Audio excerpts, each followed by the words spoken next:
21 Lessons for the 21st Century by Yuval Noah Harari.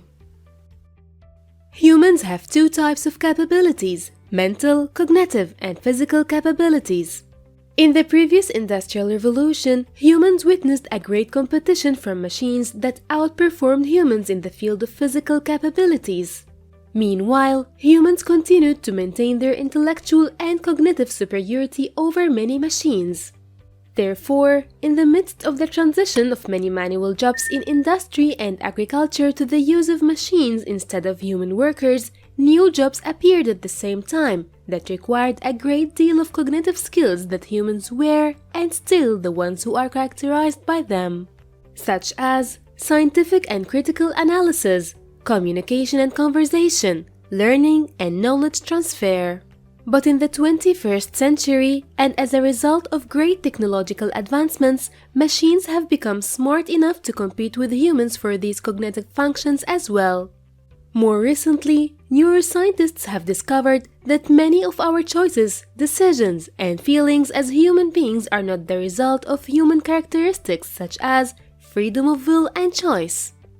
Instead, our perception and our human consciousness result from the ability of our brains to calculate different probabilities and options and make decisions within fractions of a second. This scientific theory raises an important and extremely worrying question. Will artificial intelligence outperform humans in professions that were thought to require human intuition, such as lawyering, judging in legal disputes, or managing financial institutions? The answer is, it's entirely possible.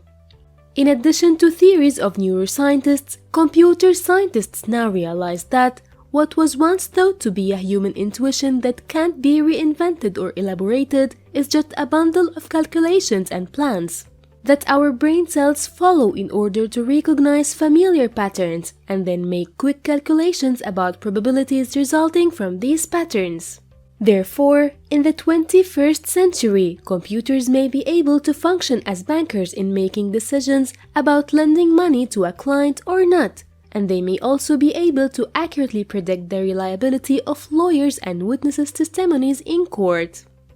Be to remember, recent inventions in the field of artificial intelligence will enable machines to take over a large number of human jobs. Since the beginning of the 20th century, the world has witnessed remarkable breakthroughs in the rates of human migration across the world. With more of the world's population moving across countries and continents searching for jobs, safety, and decent life, this migration phenomena has put the cultures of the local population in a difficult test that gives them the choice between expelling, facing, or absorbing migrants. This test kept the political beliefs and national identity of many developed countries in a very difficult test. This example is illustrated by the phenomena of migration to Europe. In the 20th century, the European Union was founded on overcoming cultural differences between the citizens of France, Germany, and other European countries. But ironically, this political project was on the brink of collapse as a result of its failure to assimilate the cultural differences between European citizens and immigrants from the countries of the Middle East and Africa. The growing numbers of newcomers to Europe have sparked a considerable debate among Europeans regarding issues of tolerance and identity. Some Europeans argue that newcomers should completely abandon their previous cultural identities, such as their customs and traditions of clothing, food, and other social norms of their home country. These Europeans believe that immigrants coming from patriarchal and religious cultures and societies must engage in the European liberal society and must also embrace the civil and feminist beliefs of the countries to which they migrate. On the other hand, there is a different opinion among other segment of the European society that believes that Europe has reached a high degree of cultural diversity that includes a wide range of values and social customs. So it's difficult that immigrants are required to assimilate the collective identity in which the European society doesn't conform to it in the first place. For example, this point of view states that the European society can't expect Muslim immigrants to become Christians at a time when the majority of the British people are no longer practicing their Christian religious customs. Likewise, British society can't expect Indian immigrants to give up their love for eating the curry dish and to prefer the famous fish and chips meal in Britain instead. At a time when most British youth prefer to eat dinner in Indian restaurants instead of traditional British food. Bit to remember, the unproductive debate over the migration of people and minds will lead to the collapse of the world's most powerful economies such as the European Union and the United Kingdom. For centuries, the concept of democracy was based on the principle that voters are highly conscious and knowledgeable adults. This principle was formed in liberal societies that placed a huge amount of trust in the ability of individuals to think and act rationally. Contrary to this principle, some events in the 21st century have proven to us that placing too much trust in people's ability to think and choose rationally is a huge mistake. This is because modern humans have little knowledge of what's going on around them in the world, but in return, they mistakenly believe that they are more aware and knowledgeable than their previous ancestors. Modern humans often fall a victim to what's called a cognitive illusion.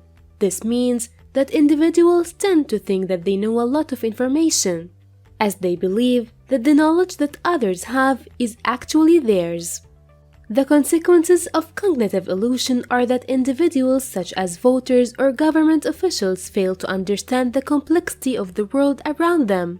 Therefore, we find people who don't know anything about the field of meteorology, for example, but they talk about climate change and suggest policies and solutions to the phenomena of environmental degradation. Or politicians who give their opinions about various political conflicts in various parts of the world, although they can't even locate the places of these disputes on the map. Bit to remember, people of the 21st century are more ignorant and less aware of what's going on in the world around them. Since ancient times and continuing today, the educational system in different parts of the world has tended to focus strongly on providing students with the largest amount of information reached by human science. Until the 19th century, this approach served as a very logical approach, given that knowledge and information were an extremely scarce commodity. At that time, the human being didn't have the vast amount of information sources such as daily newspapers, public libraries, television, the internet and its huge search engines, or smart devices. Therefore, when the modern school system was introduced, it represented a paradigm shift for humans. With the focus of this school system on transmitting basic information in the sciences of history, geography, biology, mathematics, and language. But with the different living conditions in the 21st century, this old school system didn't make any important or major addition for the development of man and sharpening his skills for the future.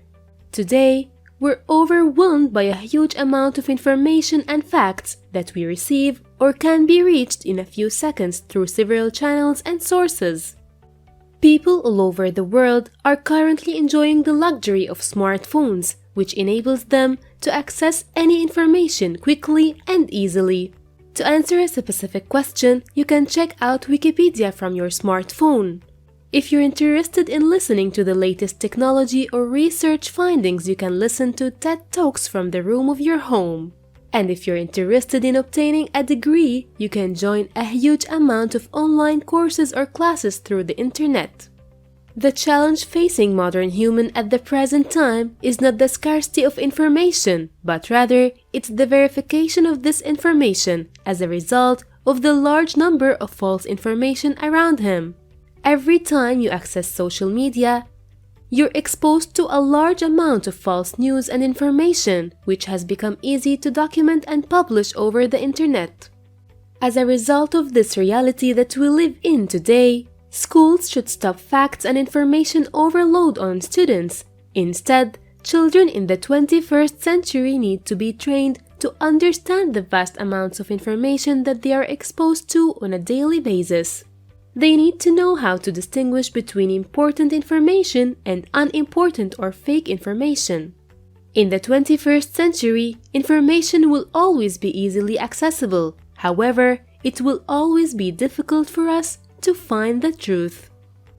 Bit to remember, the school system in the 21st century needs a paradigm shift by providing students with less information and more critical thinking abilities. Thanks for watching. Please follow our social media accounts. And don't forget to like this video and subscribe to our YouTube channel.